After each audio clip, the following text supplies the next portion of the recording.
As you continue journeying in the lands of the Dusk Queen adventure, you come to a large pit. Inside is an inky blackness, but you think you see a cave somewhere down there. Will you journey in? Yes, you shall. Or there's no point in watching this video. So journey in, adventure.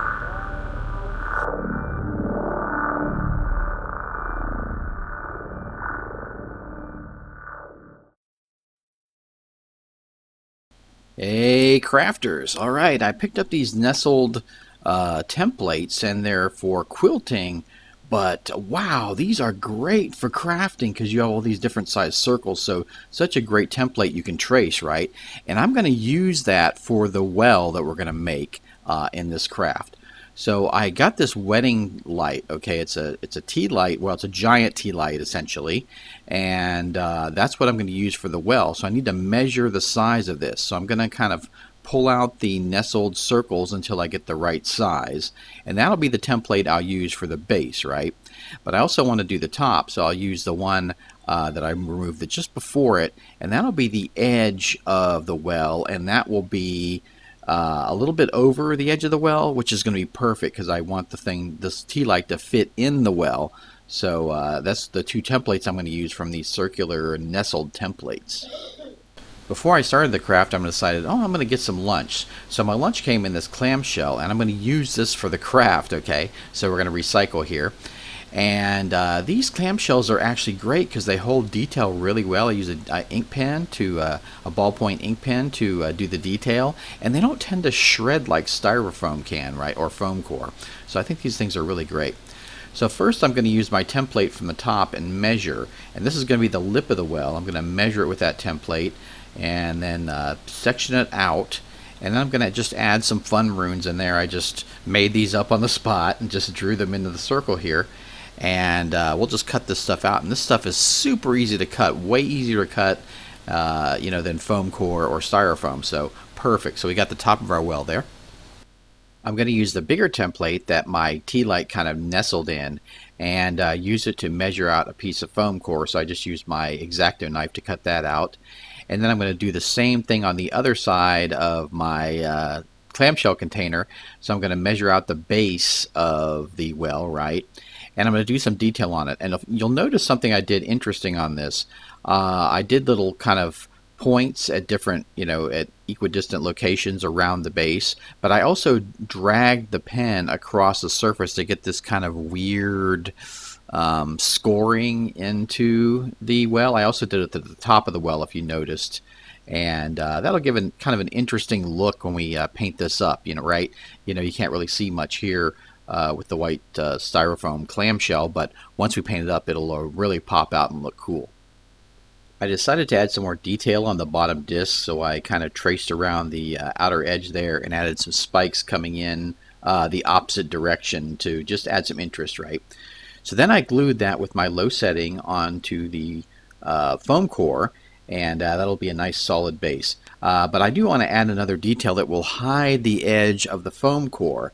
And I thought it'd be fun to do a small strip the same width as the foam core to wrap around, and I kind of drew into it with the pen, just kind of squigglies to make like runes that look like runes ringing the bottom. So I thought that'd be a really cool feature, and we just glue that on with our low temp, and that's from the fast food clamshell that I got. So there we go, nice little detail on the bottom there.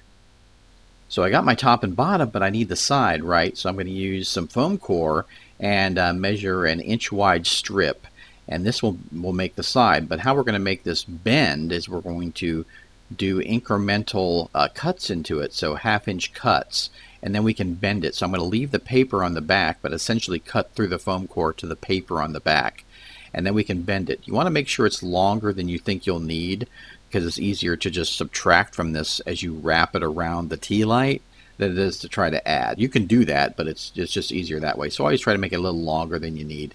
And you can see here we have it wrapped around the tea light, so perfect. Got that hot glued together using the low setting on my Sure Bonder.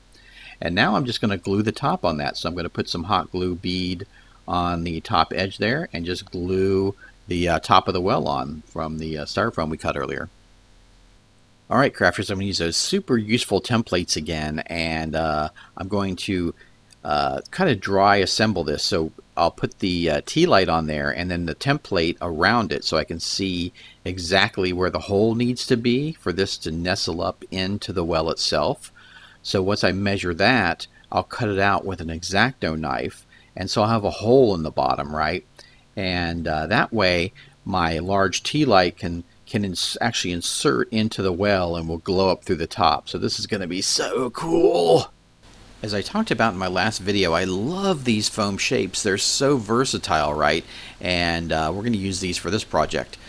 So you can see my link below to pick these up if you're interested, because these things are really great. But anyways, I'm going to use the circular piece here, and I'm kind of going to drag the pen over it like I did with the other things to get that kind of straight abstract pattern that I've got going on here.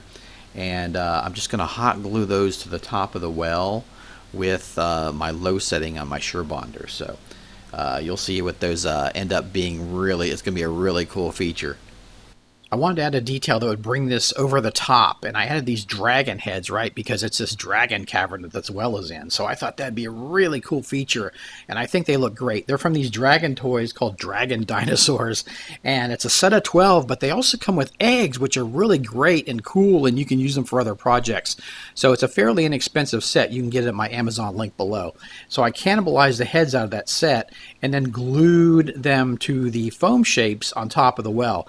Now the great thing about the foam shapes is they take glue very well. You can use E6000 or you could use styro glue.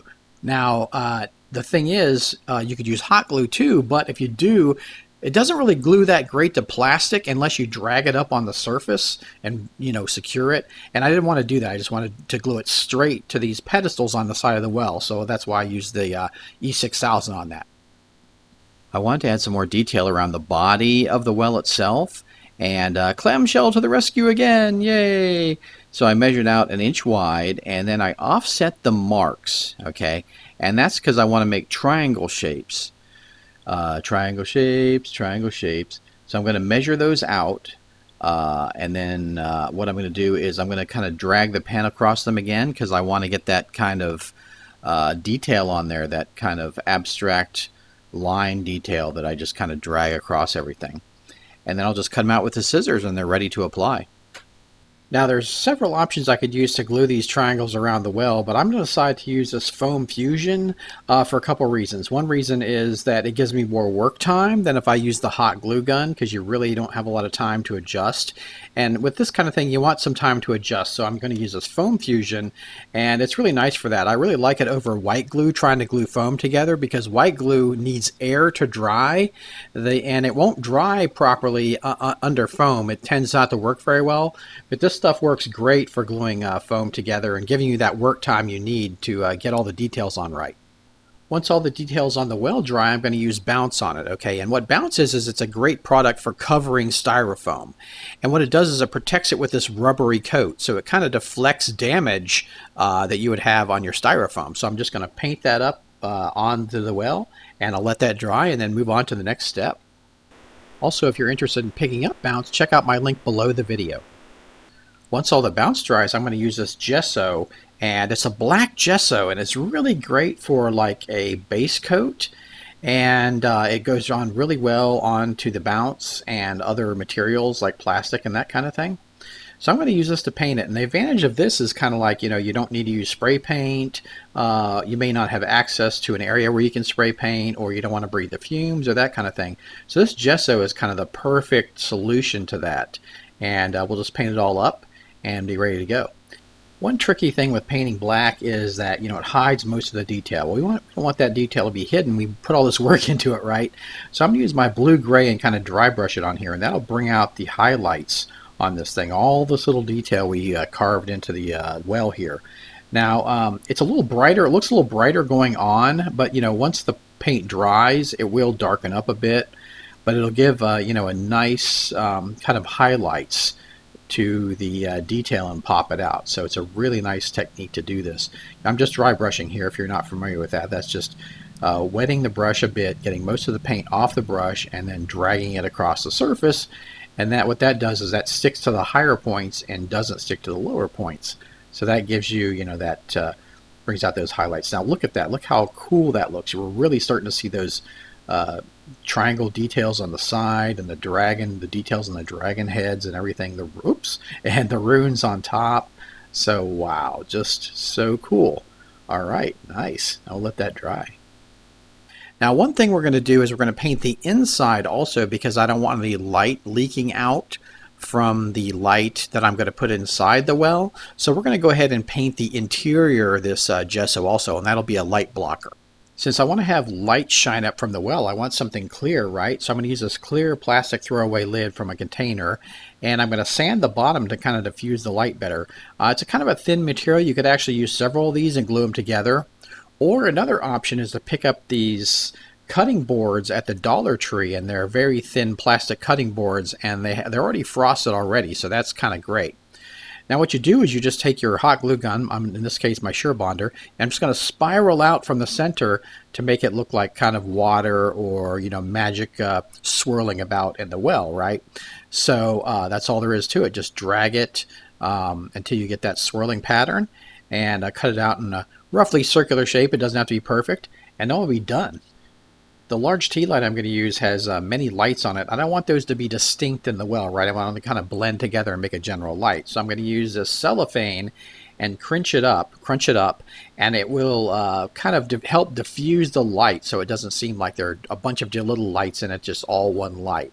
So I'll put that under the plastic disc that we made with the hot glue, and then I'll put the light on top of that. And once I turn it over, I should be able to turn it on, and you'll just see this really cool purple light coming out of the well, and you won't see the distinct lights from the big tea light, the LED tea light.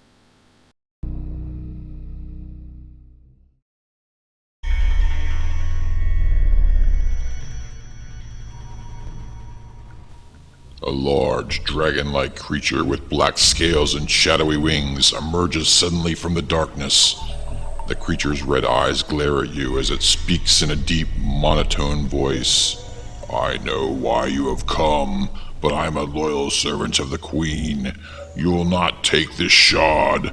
The only thing I will give you is death.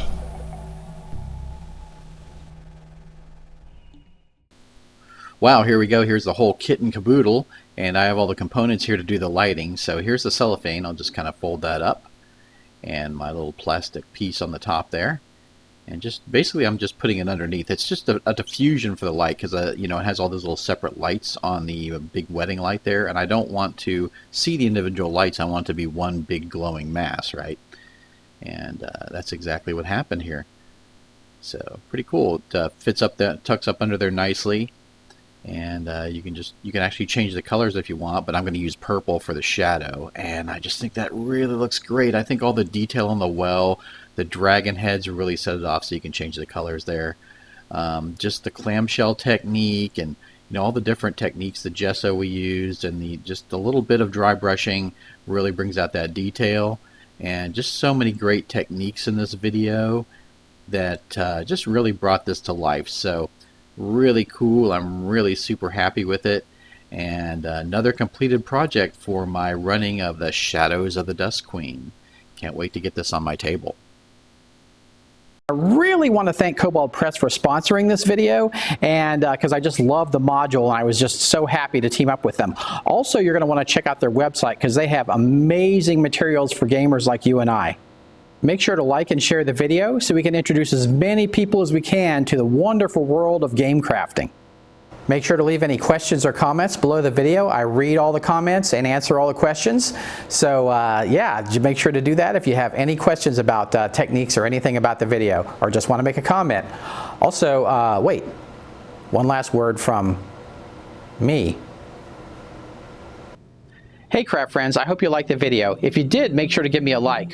Also check out my Patreon. That goes a long way to helping me support this channel. I buy new equipment with it. I bought new equipment, and I buy supplies and all that kind of stuff, and it really helps me be the best I can making videos for you guys, and that is so appreciated, you guys that have joined the Patreon and supported the channel. Now there's just some small levels. $1 level a month is just you get extra content that I put on my Patreon from DN Scotty. Also, if you do the $5 level level, you get your name in a video. So thank you so much for that support. I really appreciate it. There's also another way you can help support the channel, and that's using my affiliated links. And how that works is when you go through a link and buy something that I suggest for the craft, then I get a little bit of a kickback, and there's no extra cost to you guys. So if you just go to those links and purchase stuff through those links, and maybe stuff you're going to buy anyway, you don't even have to buy the thing that's on the link. You can go there and then buy something else. I get a little bit of kickback on it, and that goes a long way to supporting the channel too. And thank you everybody that's done that. I appreciate you guys, and have fun crafting. Go forth and craft.